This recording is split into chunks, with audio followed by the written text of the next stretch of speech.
Gate B previous year questions 2024 microbiology के questions discuss किए जाएंगे। फर्स्ट क्वेश्चन है which of the following drugs contains beta lactam structure. Beta lactam structure किसके अंदर है? Penicillin, sulfanilamide, erythromycin, chloramphenicol. तो penicillin इसका आंसर है। नेक्स्ट क्वेश्चन है choose the option that correctly matches for an immunosuppressant and its origin. तो इसका जो आंसर है that is option B, that is cyclosporin A Trichoderma polysporum. Trichoderma polysporum cyclosporin A. Cyclosporin A is an immunosuppressant derived from Trichoderma polysporum. बाकी के सारे इनके origins ठीक हैं लेकिन इम्यूनोसुप्रेसेंट्स नहीं है।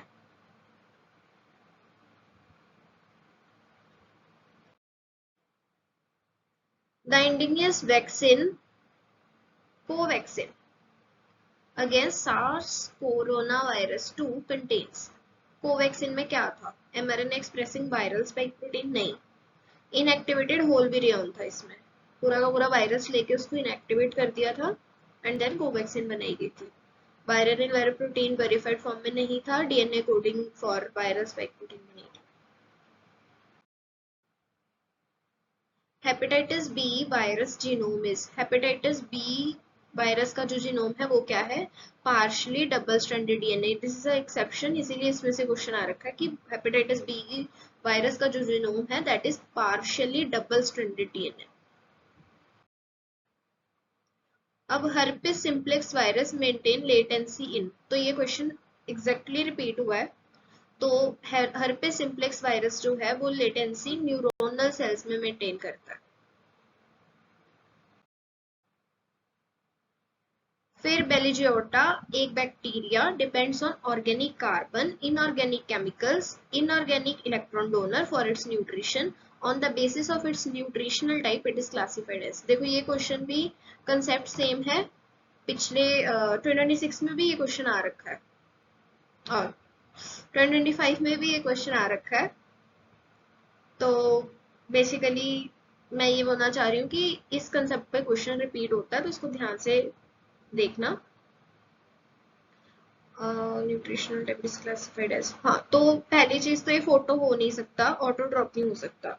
इन दोनों में से ही एक है। वो कैसे डिसाइड होता है? जो इलेक्ट्रॉन डोनर है उससे डिसाइड होगा। तो इनऑर्गेनिक इलेक्ट्रॉन डोनर है इसीलिए यहाँ पे लिथो आ जाएगा।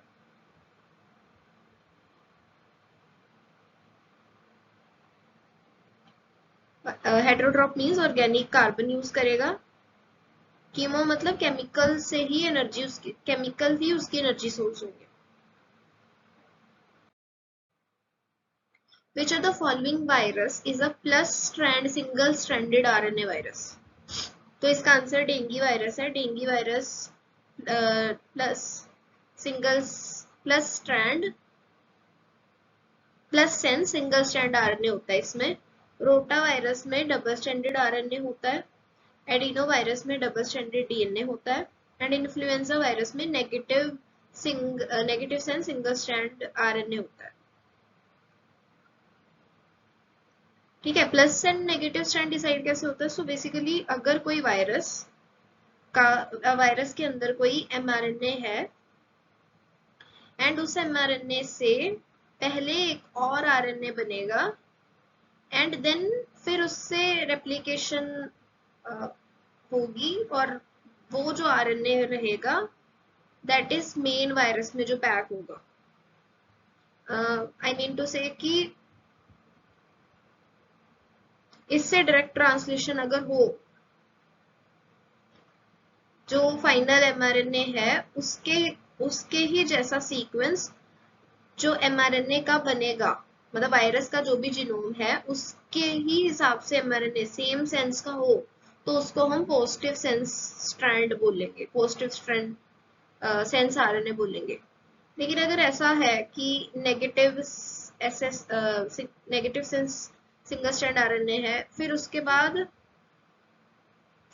उससे एक पॉजिटिव बनता है एंड देन फिर एप्लीकेशन होती है, तो इस केस में negative strand RNA. Negative sense single stranded RNA.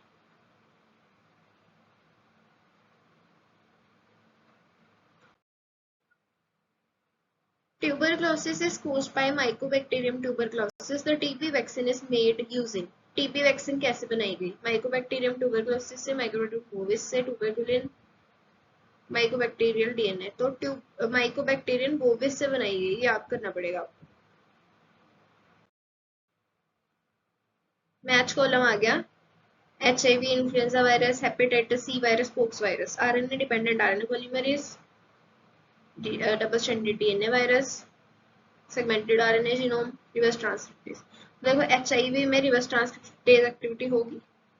ए का 4 आएगा, ए का 4 आने की वजह से फर्स्ट एंड थर्ड तो गलत हो गए।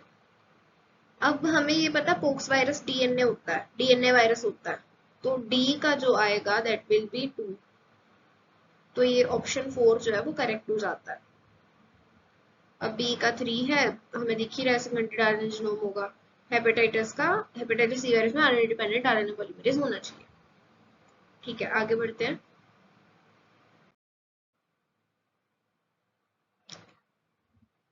Which one of the following is most effective strategy in delivering a gene of interest in non-proliferating terminally differentiated cells? अगर कोई सेल्स हैं जो कि अब आगे प्रोलिफरेट नहीं हो रहे और टर्मिनली डिफरेंशिएटेड सेल्स हैं, उनके अंदर अगर आपको रिकॉम्बिनेंट डीएनए ट्रांसफर कराना है, जीन ऑफ इंटरेस्ट ट्रांसफर कराना है, तो कैसे कराएंगे? तो देखो ये भी एक फैक्ट बेस्ड क्वेश्चन है। Adeno virus associated viral particle जो है उसको यूज करके किया जाता है।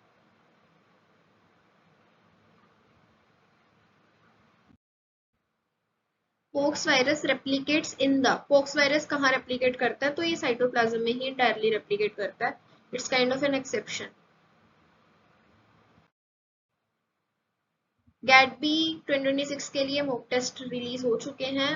बाकी आप cybids.in पे जाके रिसर्च कर सकते हैं। IIT jam, TIFR interview preparation courses वहां पे आपको बहुत सारे मिल जाएंगे। नेक्स्ट क्वेश्चंस जो हैं वो हम अगली वीडियो में डिस्कस करेंगे। Will see you soon.